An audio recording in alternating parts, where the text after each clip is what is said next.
my name is Woolie, and this is Scrubguides. From here on out, we're assuming that you're familiar with all the gameplay mechanics in Dragonball Fighterz. Now that the honeymoon is over, there's a ton of new fighting game players out there starting to form a DBFC community.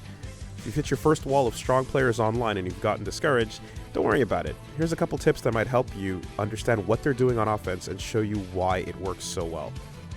Our previous episode covered how to stop flowchart players who rely on easy but unsafe methods to fight. So now it's time to finally say, hey, we know how to defend ourselves and we going in.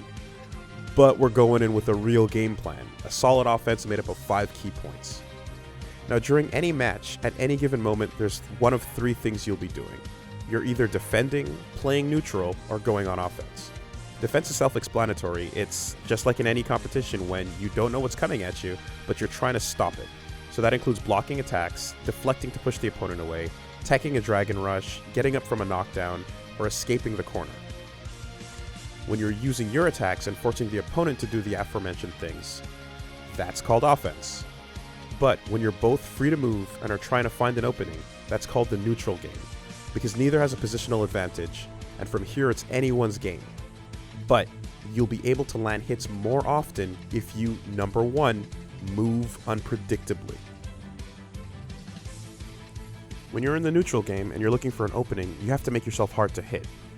You can do this by using all your movement options frequently.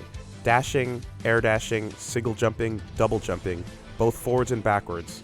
All of these combine together with the occasional projectile attack and/or well-timed assist, and you become hard to read and risky to approach. There's a whole lot of ways to turn yourself into a moving target in this game, and just using better movement alone will reduce the amount of times that the opponent will land a clean hit on you.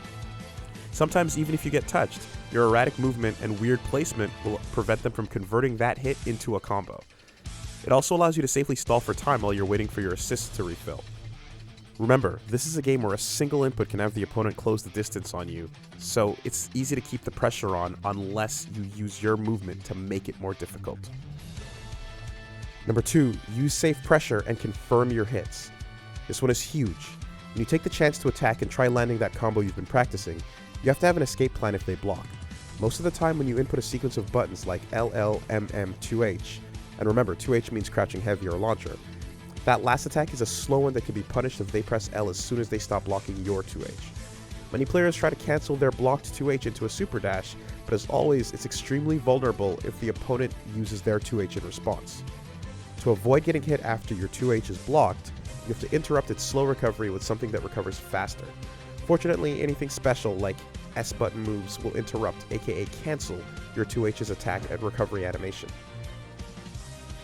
One easy way to safely cancel your slow button is to beam attack, followed immediately by an assist. If they come out one right after the other, you'll be free to move before your opponent stops blocking. But chances are, if your combo is not being blocked, you'll be looking to press an entirely different set of buttons after that 2H, instead of the safe beam and assist. So what stronger players tend to do here is visually confirm whether or not the first few hits of the LL-MM 2H combo landed as they're pressing the buttons, since you have a couple hits to tell. If you do it fast enough, you don't even have to press the H button. You can really confirm right off of the M. If yes, they see the combo is hitting, they continue as normal, but if no, they recognize that it's being blocked and change their ending to something like that beam and assist. This is called a Hitconfirm. As an added bonus, there's a small gap between the 2H and the beam where the opponent can attempt to press L, but the beam will hit them first. This makes the technique very strong because a beam can lead to a full combo if you use a vanish during it and get a wall bounce. This same gap can also let them deflect, so be wary of this, but a well-timed assist would still prevent them from closing in. If you're having a hard time learning to react to the opponent blocking or getting hit, you could practice hit confirming by going to training mode and setting the dummy options to block all attacks at random.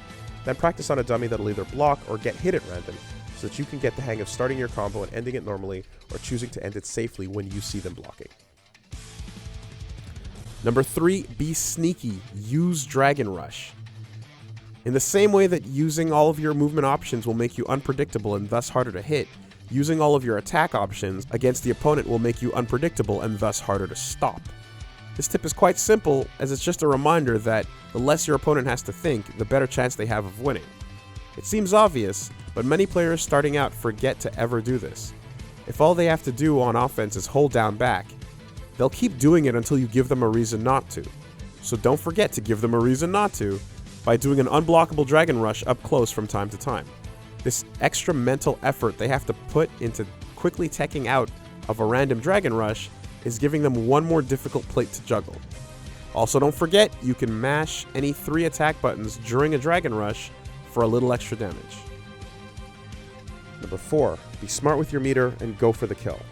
This is more philosophy on how to spend your bar than it is a direct action. If you spend every ounce of meter you have at the end of every single combo you land, sure, you're doing as much damage as possible, but then you won't have anything left to help yourself out of a bad situation. Let's say, for example, if you needed to vanish or guard cancel right away. You're also spending bar on damage that'll likely be healed if they get a chance to tag out. So instead, it's smarter to do meterless combos that carry your opponent to the corner and keep the pressure on. When you then land that second follow-up hit, you keep the damage going until they have low life, and at that point you spend as much bar as possible doing super tag cancels to finish them off and make sure they don't get a chance to heal. That's when it's worth it to spend all that cash. Note that because level 3 supers force you to stay on the ground longer than regular supers, some strong players tend to use these not to kill, but to simply force that guessing situation. If you use a level 3 super in a combo, make sure you capitalize on this by closing the distance and forcing them to guess between blocking high, low, left, right, up, down, or throw.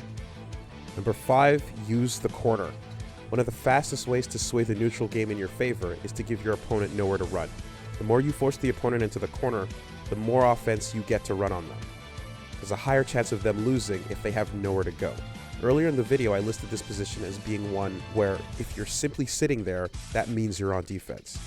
The reason why is because when you have nowhere behind to escape to, it means you can't use the first point, moving unpredictably, at all.